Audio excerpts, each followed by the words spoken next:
All right, welcome back. I have some quick advice for you from the book Warrior, Magician, Lover, King by Rod Boothroyd, one of my favorite books of all time.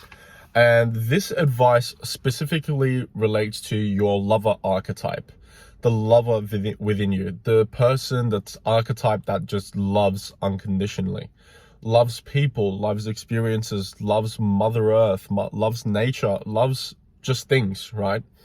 And this advice says, number 3, dive into your shadow and do some shadow work. Now, as some of you might understand, and if you don't, the shadow part of you are the qualities or the characteristics, the traits, the behaviors, the thoughts that you had or were born with as a child. And over time, due to societal or family pressures, those qualities, traits, thoughts, or behaviors are being repressed deep into your subconscious.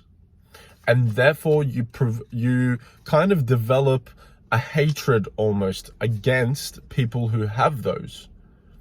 Because in a sense, what you might have felt or the behavior or the thought you might have had, which is repressed now, you want to be able to essentially present and show to the world.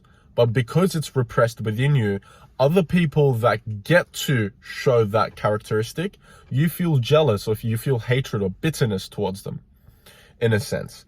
So the shadow kind of comes in many forms. And this advice, do your shadow work, dive into your shadow to become a better lover, relates to things such as you not having experienced enough love as a kid, or you might have experienced too much love as a kid, so therefore you become needy. Or if you don't experience enough love as a kid, you become isolated. You want to be away from people because you don't know what love feels like. It's way too strong. If you've been abandoned as a young kid, you might have abandonment issues. You might be the first person to leave any relationship before they have a chance to abandon you. If you've been lied to, if you've been, cheated at as a young kid, you'll have trouble with relationships in the future where you might find yourself cheating and lying. So it's very important to do your shadow work.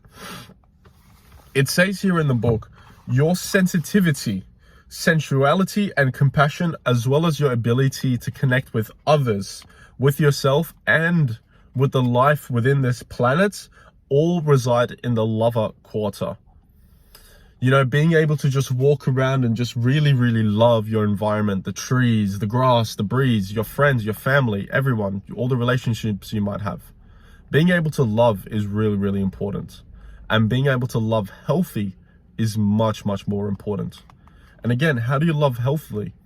Make sure to do your shadow work and make sure not to project what is deep within your shadow onto your significant partner or people that you have a relationship with. So you might ask, how do you do shadow work?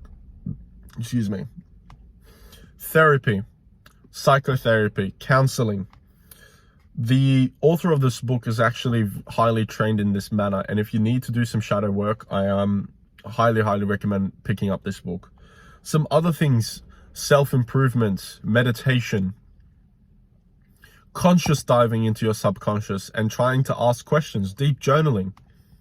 These are all ways to do some shadow work and dive deep into your shadow. One little advice, to find out what is your shadow, find what you kind of hate or find or are bitter about in other people.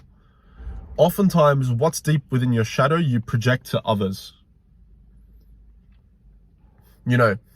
If you hate liars and lying people, like with an unexplained bitterness, you might be a liar deep within yourself. And you just hate that other people are able to lie. So, consequence free. So focus on that.